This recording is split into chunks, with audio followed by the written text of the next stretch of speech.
Hi, I'm Scott Allan and this is my take on the Edinburgh derby this weekend at Tynecastle between Hearts versus Hibs. Well, I think this is the fixture that as soon as they came out with the start of the season, both fans were really looking forward to.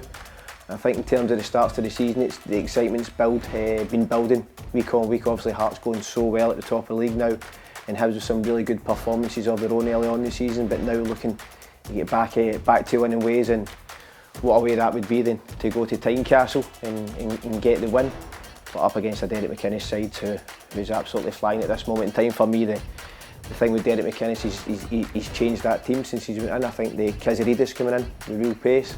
Lawrence Shankland's back to his best, being the link and being a goal threat.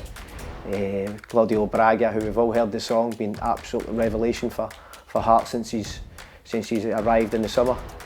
You know, look at the positions with Harry Millen at fullback, come in and done a real solid job for Hearts. So Hearts, obviously for me, I think they would be favourites going into the game. Hibs on the other hand, you've got Martin Boyle, who's been there, done it for Hibs in terms of the big games, had lots of big moments. Kieran Bowie, who obviously announced in the Scotland squad again, has been absolutely outstanding since the season begun again.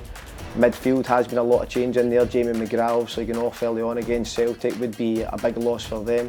Chaiwa coming in, who's, I think the Hibs fans are really liking what they're seeing in him.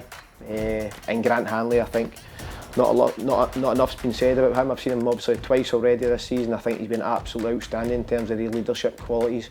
Very aggressive in his defensive duels, and I think that gives Hibs a real platform to maybe go and take the game to Hearts. But for me, Hearts would be massive favourites, but I think in these games it's who has the cooler head in terms of the individual battles, especially early on in the game, to allow which team's going to then dominate. I think they are so key, and I know it's very cliche, but it's man for man at times, and you have to be the guy who's coming out with the ball. I think that's what, especially this sort of derby, fans want to see players winning the duels, and then it comes down to individual moments. And as I said, there's players on both sides who could really be the match winner, and it's all set up for an absolute cracker at Tynecastle.